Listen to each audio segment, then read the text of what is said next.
बढ़िया। तो मैं अभिषेक राय और ये अपना छोटा सा प्यारा सा चैनल कॉन्सेप्ट गुरु अभिषेक। तो आज जो हम कवर करने वाले हैं वो होगा अपना lecture number 2 which is based on dimensions and numericals.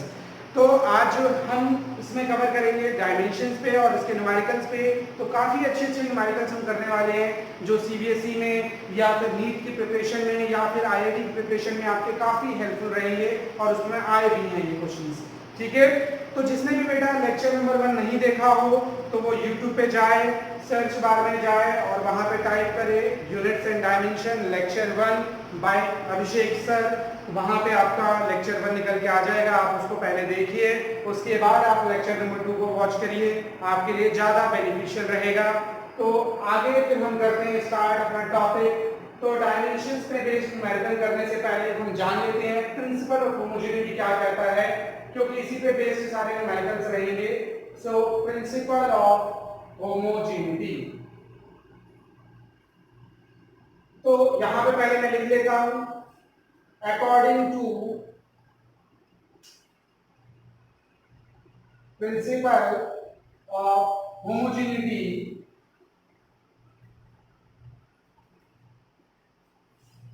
Of physical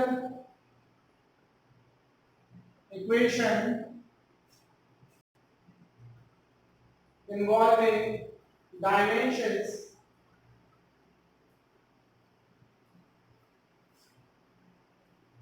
has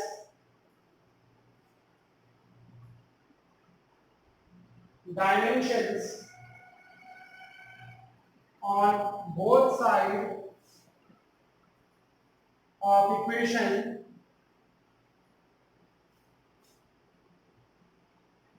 will be same. That is, dimensions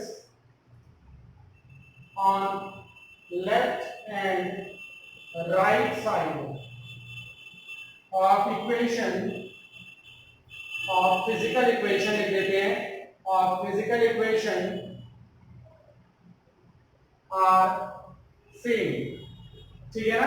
तो डायमेंशन जो होने चाहिए लेफ्ट और राइट साइड पे किसी भी फिजिकल इक्वेशंस के, वो क्या होने चाहिए, सेम होने चाहिए। तो हमारे पास कोई एक फिजिकल इक्वेशन है, तो फिजिकल इक्वेशन जैसे मैंने बोला v is equal to u plus 18, so this is the physical equation. तो यहाँ पे अपने पास जो फिजिकल इक्वेशन में हमारे पास डायमेंशन आ रहे हैं v का और u प्लस 80 का। तो लेफ्ट साइड और राइट साइड दोनों के डायमेंशन अगर सेम होंगे तभी हम बोलेंगे कि ये जो है फिजिकल इक्वेशन ये डायमेंशनली करेक्ट है। ठीक है, तो यही चीज मैंने बताया according to principle of homogeneity of physical equation involving dimensions at dimension on both side are of equation will be same. ठीक है ना। देन तो यहाँ पे आप और लिख सकते हो या फिर आप लिख सकते हो कि then the physical equation are dimensionally correct.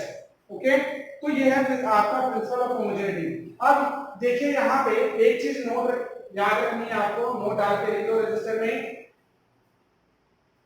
the same physical quantities should be added or subtracted। तो जो आपकी फिजिकल क्वांटिटी होंगी, the same type of physical quantity should be added or subtracted। तो प्रिंसिपल ऑफ होमोजेनिटी ये भी कहता है कि सेम टाइप की फिजिकल क्वांटिटी को मैं ऐड या सब्ट्रैक्ट कर सकता हूं। जैसे अगर मैं बोल रहा हूं हमारे पास एक फिजिकल क्वांटिटी है वेलोसिटी, ठीक है, जिसका डायमेंशन आप सभी को पता है, लेक्चर 1 में हम कवर कर चुके हैं। तो LT-1 होता है। एक दूसरी आपके पास फिजिकल क्वांटिटी है फोर्स, तो इसका डायमेंशन जो होता है MLT-2 होता है। तो यहाँ पे मैं वेलोसिटी को फोर्स के साथ क्या कभी ऐड कर सकता हूँ? सो नो, कभी भी ऐड नहीं कर सकता, क्योंकि वेलोसिटी एक डिफरेंट फिजिकल क्वांटिटी है, फोर्स एक डिफरेंट फिजिकल क्वांटिटी है। वेलोसिटी की यूनिट जो होती है वो डिफरेंट है, मीटर पर सेकेंड, जबकि फोर्स की जो यूनिट है वो न्यूटन है। तो दो टाइप की ये सेम फिजिकल क्वांटिटी नहीं है। ठीक है, तो सेम टाइप की फिजिकल क्वांटिटी को ही हम केवल ऐड या सब्ट्रैक्ट कर सकते हैं। सो this is said by principle of homogeneity. तो यही अपना कवर होता है प्रिंसिपल ऑफ होमोजेनिटी पे। तो यहाँ पे आप इस पे बेस्ड छोटे छोटे न्यूमेरिकल देखते हैं। तो पहला प्यारा सा न्यूमेरिकल हम कर लेते हैं। तो पहला है numerical v is equal to a plus b by T plus c by T square. तो जहां पे v है अपना वेलोसिटी और t है अपना टाइम, तो इसमें हमें डायमेंशन फाइंड आउट करना है a का, b का और c का। ठीक है, तो सबसे पहले आप क्या काम करो, आप जितनी भी फिजिकल क्वांटिटी आपके पास राइट साइड में है सबको आप लेफ्ट साइड ले जाओ। तो मैं यहाँ पे लिख देता हूँ b minus a minus b by T minus c by T square is equal to 0 रह गया। ठीक है, तो देखो यहाँ पर मैं ये वेलोसिटी है, ये a फिजिकल क्वांटिटी है, मेरे को नहीं पता ये किस टाइप की फिजिकल क्वांटिटी है, ये b बाई टी एक फिजिकल क्वांटिटी है और ये c बाई टी स्क्वायर एक फिजिकल क्वांटिटी है। तो मैंने क्या बोला कि सेम टाइप की फिजिकल क्वांटिटी हम ऐड या सब्ट्रैक्ट कर सकते हैं। सो अगर मैं वेलोसिटी में से a सब्ट्रैक्ट कर रहा हूं, सो बाय नोइंग दिस आपको क्या पता चला कि a भी क्या होना चाहिए, वेलोसिटी ही होना चाहिए। ठीक है, क्योंकि हम सेम टाइप की फिजिकल क्वांटिटी को ही हम सब्ट्रैक्ट कर सकते हैं। So this should B velocity, this should B velocity, this should B velocity. तो ये तो वेलोसिटी है ही अपना, तो a जो है इसका डायमेंशन डायरेक्टली निकल के आ गया lt minus 1, b by t का डायमेंशन भी lt माइनस 1 के बराबर ही होगा। सो b इज इक्वल टू ये t इधर चला जाएगा lt माइनस 1 और ये t मल्टीप्लाई होगा t की पावर 0 हो जाएगा, तो ये lt की पावर 0। और वैसे ही c बाई टी स्क्वायर, तो c बाई टाइम का डायमेंशन t होता है और स्क्वायर t स्क्वायर लिख देता हूं इज इक्वल टू ये वेलोसिटी के डायमेंशन के बराबर होगा। सो lt माइनस 1 ये क्रॉस मल्टीप्लाई कर देता हूं तो c is equal to l t square into t की पावर माइनस 1 इज t की पावर 1, तो l1 t1। So this is the dimension of c, this is the dimension of b and this is the dimension of a। ठीक है, तो बहुत ही प्यारा सा question था, छोटा सा कॉन्सेप्ट बनाने के लिए था सबसे पहले। अब इसके बाद आगे बढ़ते हैं, तो दूसरा question f is equal to a root x plus b t square, जहां पे f जो है यहाँ पे इंडिकेट कर रहा है f फोर्स, x इंडिकेट कर रहा है डिस्टेंस और t इंडिकेट कर रहा है टाइम। तो हमें यहाँ पे a b का डायमेंशन फाइंड आउट करना है। तो सेम एक और करके दिखाता हूँ, फटाफट देखते हैं इसको। तो सबसे पहले हमें क्या करना है, जितनी भी फिजिकल क्वांटिटी हमारी राइट साइड में है उसको हम लेफ्ट साइड ले जाएंगे। तो f minus a root x minus b t square equal to 0। Okay, तो यहाँ पे a रूट x, तो देखो ये फोर्स है अपना, तो इसका मतलब यहाँ पे ये सब्ट्रैक्ट कर रहा हूं मैं a रूट x, तो this should be force and this should be force, तो ये भी अपना फोर्स होना चाहिए। तो a रूट x का डायमेंशन जो होगा वो फोर्स के बराबर होगा a root x, x is distance, तो डिस्टेंस का डायमेंशन क्या होता है l और रूट लगाया तो l की पावर हाफ हो जाएगा, और इज इक्वल टू मैं किसके डायमेंशन के बराबर करूंगा, फोर्स के डायमेंशन के। फोर्स का डायमेंशन याद है mlt-2, तो ये इसके अपॉन में जाएगा तो a का डायमेंशन बन जाएगा ml की पावर हाफ t की पावर -2, ये आ गया a का डायमेंशन। वैसे ही bt स्क्वायर, इसका जो डायमेंशन होगा फोर्स के बराबर ये भी होगा, तो यहाँ पे कर देता हूँ, तो b और t स्क्वायर है, t स्क्वायर लिखा इज इक्वल टू फोर्स का डायमेंशन mlt-2, तो b इज इक्वल टू ये इसके अपॉन में जाएगा p माइनस mlt-2 अपॉन में t स्क्वायर, तो ये ऊपर जाएगा t की पावर -4, तो m1 l/t की पावर -4। ठीक है, तो कॉन्सेप्ट क्लियर हुआ किस तरीके से हम ये कर रहे हैं। तो ये बेस्ड है अपने प्रिंसिपल ऑफ होमोजेनिटी पे। तो यहाँ पे अपने पास अननोन फिजिकल क्वांटिटीज रहेंगी जिसमें हमें डायमेंशन फाइंड आउट करने के लिए बोलेगा a b c के टर्म्स में। तो ये दो क्वेश्चन करे अभी हमने, बहुत प्यारे प्यारे क्वेश्चन, और हमारे क्वेश्चन अच्छे अच्छे वेट कर रहे हैं। फटाफट इसको रजिस्टर उठाओ, पॉज करो वीडियो और जल्दी से ये नोट करवाओ जल्दी। आगे क्वेश्चन हम मूव करते हैं और इसमें अच्छे क्वेश्चन हमारा वेट कर रहे हैं, तो फटाफट इसको रख करते हैं।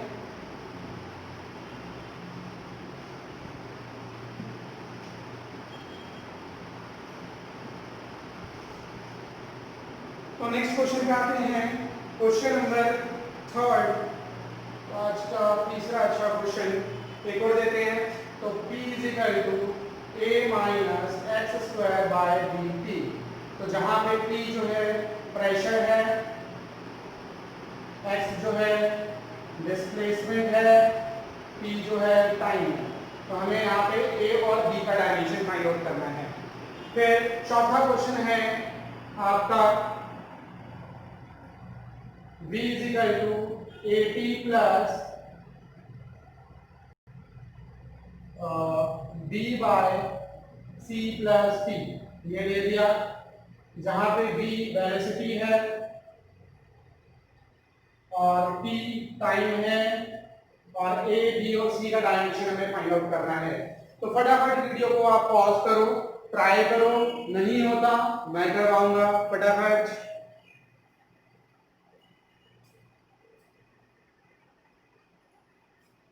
तो आप पॉज करो, ट्राई करो, मैं आगे सॉल्व करता हूं।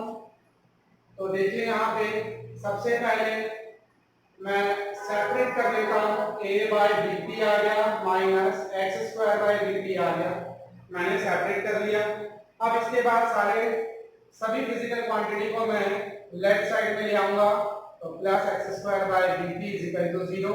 तो ये अगर प्रेशर है तो ये सब्ट्रैक्ट हो रहा है, तो ये भी प्रेशर होना चाहिए और ये भी प्रेशर होना चाहिए, ठीक है। तो a बाय डी टी इसका डायमेंशन प्रेशर के बराबर, और प्रेशर का डायमेंशन आप जानते होंगे फोर्स अपॉन एरिया, करवा रखा है लेक्चर 1 में, देख सकते हो जाके, फोर्स अपॉन एरिया। तो आपका ये डायमेंशन में क्या आ जाएगा, M L minus 1 T minus 2, ठीक। तो a बाय b और t हो गया टाइम, तो M L minus 1 T minus 2, इसको क्रॉस मल्टीप्लाई कर लेते हैं, तो a बाय b का डायमेंशन आ गया, t मल्टीप्लाई होगा M L minus 1 T minus 1 बन जाएगा। ये तो आया a bye b।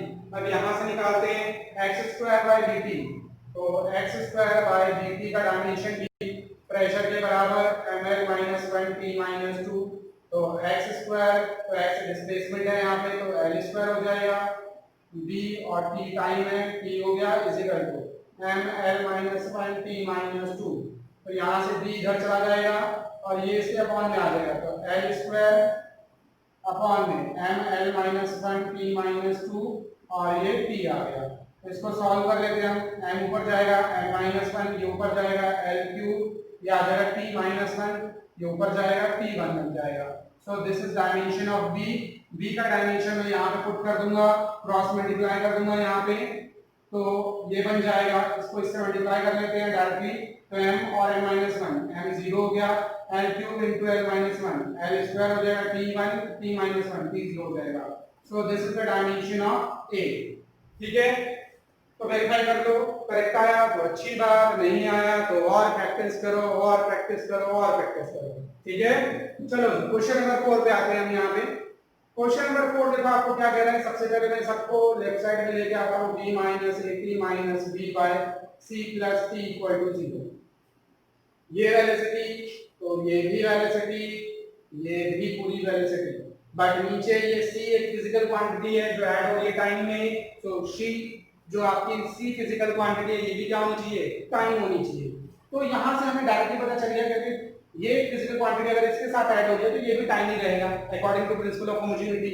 So c का डायमेंशन तो डायरेक्टली निकल आया t, ओके, उसी आ गया अपने पास। इसी तरीके से अगर मैं बोलूं यहाँ पे, तो b ऊपर हो गया और नीचे टाइम आएगा, सो b और नीचे टाइम का डायमेंशन है, ये इसके वेलोसिटी के बराबर होना चाहिए, तो l t माइनस 1, तो यहां से b निकल के आ जाएगा, ये इधर चला जाएगा, l आ जाएगा केवल, तो l1 t 0 रह जाएगा, तो ये आ गया b का डायमेंशन। और वैसे यहाँ पे a और t है, ये आपका वेलोसिटी के डायमेंशन के बराबर, तो ये इसके अपॉन में आएगा, तो a का डायमेंशन आ जाएगा l t माइनस 2, ठीक है। तो ये हो गया, फटाफट ये दो क्वेश्चन नोट करो। तो ये तो थे अपने बेसिक, अब थोड़े से एडवांस और क्वेश्चन हम करते हैं, जल्दी से नोट करो, ठीक है।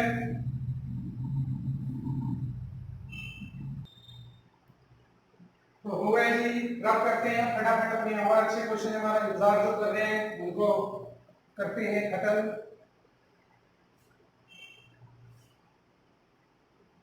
ये हो गया अपना रब, आगे बढ़ते हैं।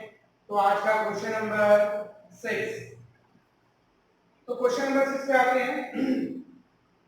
तो क्वेश्चन नंबर 6 है, अपने पास दिया है p plus A by V square v minus b is equal to R T, जहां पे p जो है वो इंडिकेट कर रहा है प्रेशर, v इंडिकेट कर रहा है वॉल्यूम, ठीक है। ये वेक्टर वॉल इक्वेशन होती है, आप केमिस्ट्री में पढ़ेंगे। ये भी बी वॉल्यूम है, ए और बी का डायमेंशन हमें फाइंड आउट करना है फटाफट। तो 7th क्वेश्चन है अपना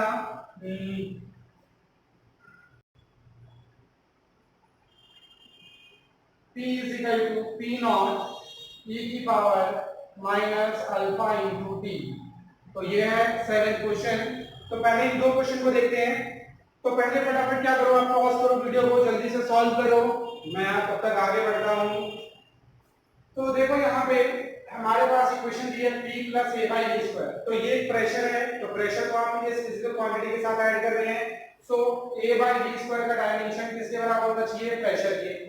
similarly according to principle of homogeneity, velocity को मैं वेलोसिटी में ही सबट्रैक्ट कर सकता हूं। तो v should be equal to dimension of velocity.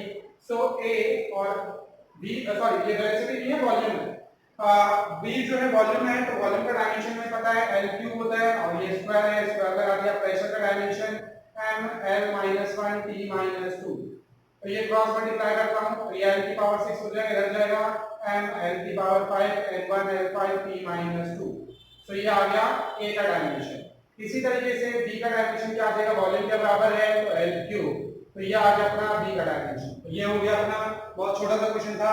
ये आईआईटी और पीएमटी के एग्जाम्स में आ रखा है ये एक बार। वैसे ये क्वेश्चन है, ये भी काफी अच्छा है, ये समझो जरा। एक p यहाँ पे फिजिकल क्वांटिटी है, कोई सी हो सकती है, हमें नहीं पता। p एक फिजिकल क्वांटिटी है जो टाइम पे इस तरीके से डिपेंडेंट है, ठीक है। तो p = p naught e की power minus alpha t।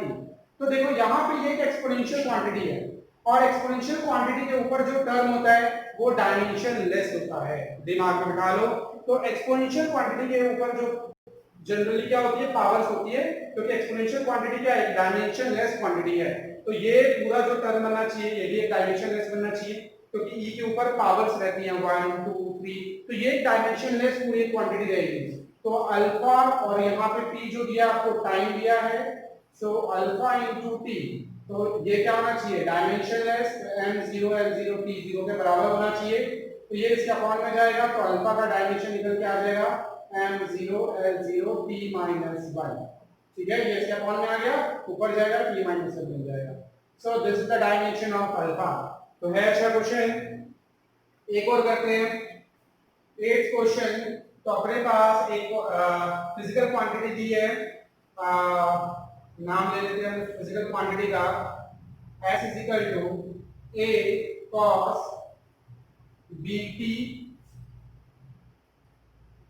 Plus c sin dx। ये दे दिया गया यहाँ पे, ठीक है। तो x एक फिजिकल क्वांटिटी है जो इस तरीके से डिपेंड कर रही है। तो हमें यहाँ पे b और b/d का डायमेंशन फाइंड आउट करना है, क्या होगा डायमेंशन इसका, ठीक है। फटाफट, काफी अच्छा क्वेश्चन है, जल्दी से ट्राई करो, देखो हो रहा है।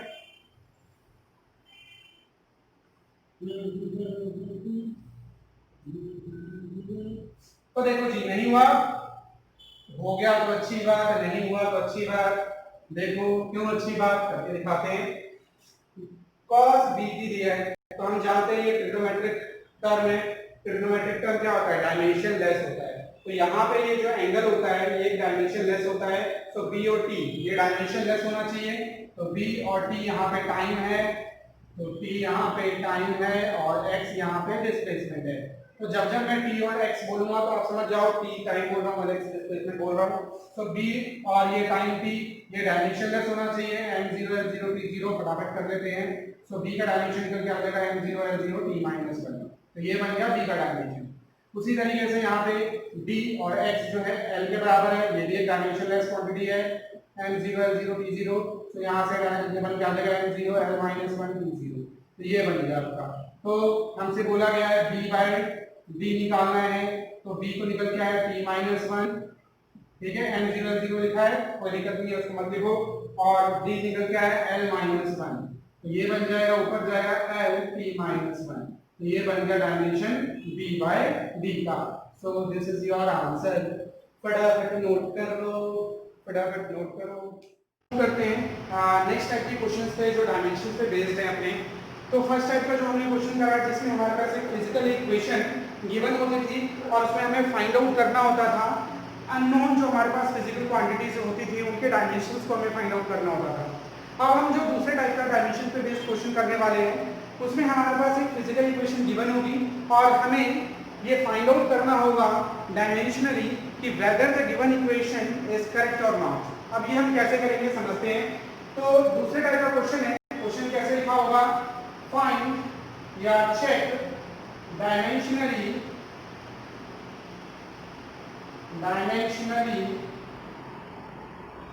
whether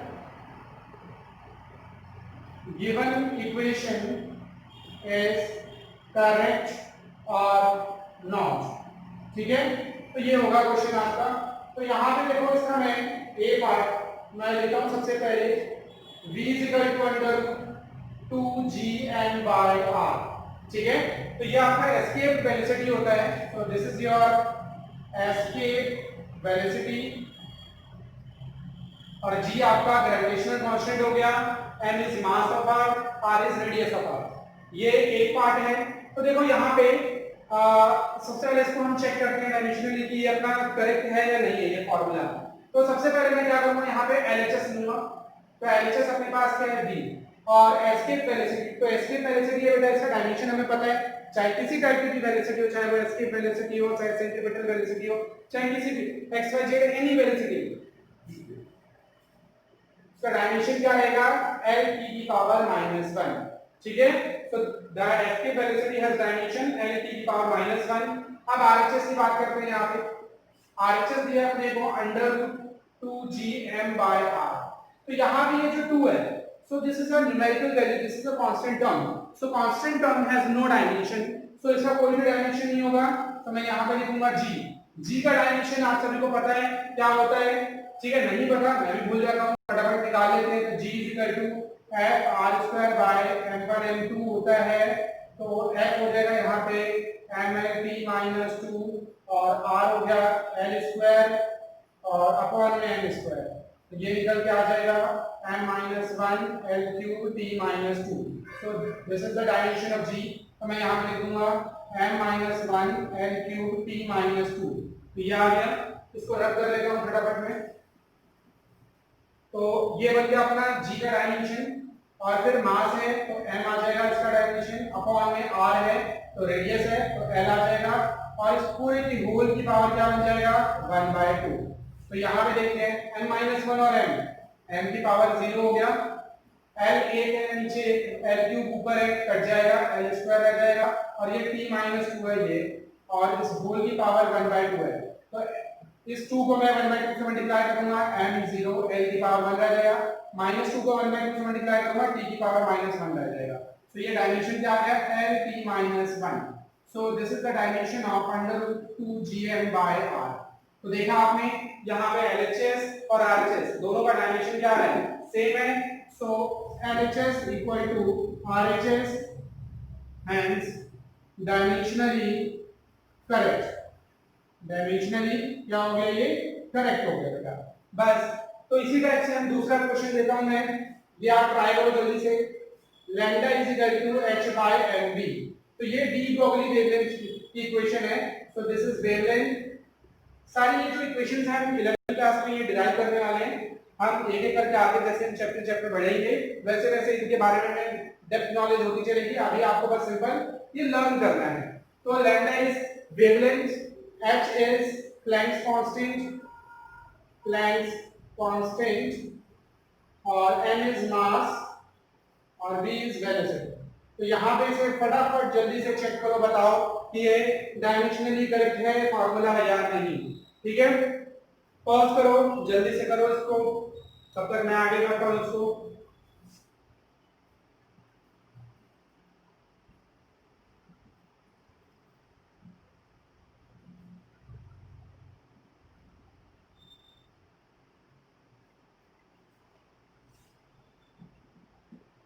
तो देखो यहाँ पे मैं फ्रीक्वेंसी प्लैंक्स कांस्टेंट, तो Planck's constant E equal to h mu होता है, तो h equal to E by mu आ जाएगा।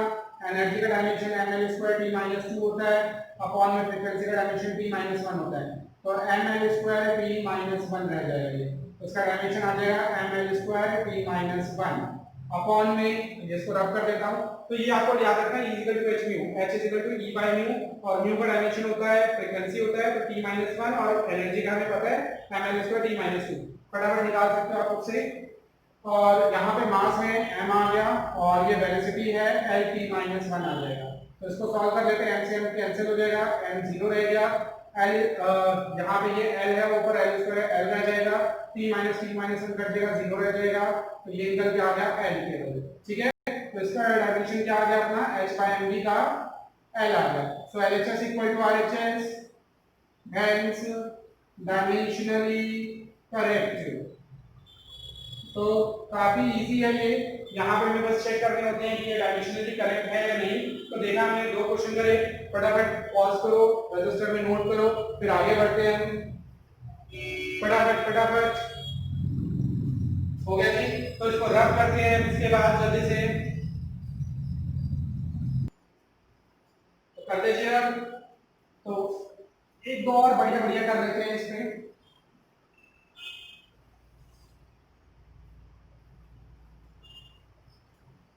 तो एक पॉस्चुलस इक्वेशन को और करवाता हूं। सी पार्ट है इसका, पॉस्चुलस इक्वेशन बेस्ड है, b is equal to pi by 8 p r की पावर 4 थीटा इनटू है। ठीक है, तो ये रेट ऑफ फ्लो होता है आपका, rate of flow of liquid कहलाता है। p आपका प्रेशर है और l लेंथ ऑफ पाइप होता है, length of pipe, theta is coefficient of viscosity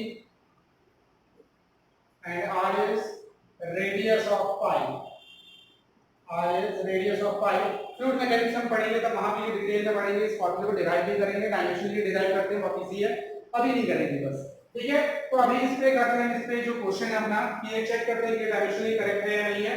तो देखो यहाँ पे सबसे पहले एलएचएस की बात करता हूं मैं यहाँ पे, तो v है, v यहाँ पे वॉल्यूम नहीं है, यहाँ पे rate of flow of liquid है, मतलब किस रेट से आपका लिक्विड फ्लो कर रहा है, मतलब कितना वॉल्यूम कितने टाइम में फ्लो कर रहा है, that is called rate of flow of liquid. तो L क्यूब अपॉन में T आता है इसका। ठीक है, सो ये बन जाएगा L क्यूब T-1। अब RHS की बात करते हैं हम यहाँ पे, RHS, तो RHS दिया है पाई बाय 8 P R की पावर 4 eta into L। तो pi by 8 is constant term, so it has no dimension. P इज प्रेशर, प्रेशर का डायमेंशन हमें पता है कितना होता है, ml-1 T-2, और रेडियस है L की पावर 4 आ जाएगा।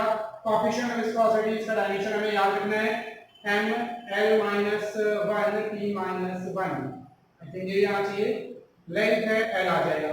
तो यहाँ पे इसको सॉल्व कर लेते हैं, m से m कैंसिल हो जाएगा, ये L-1 है, ये भी L-1 है, कैंसिल हो जाएगा, ये L की पावर 4 है, नीचे L है, कैंसिल होगा, L क्यूब आ जाएगा, तो m0 L क्यूब T-2 है, नीचे T-1 ऊपर जाएगा, T-1 बच जाएगा, तो ये आ गया आपका।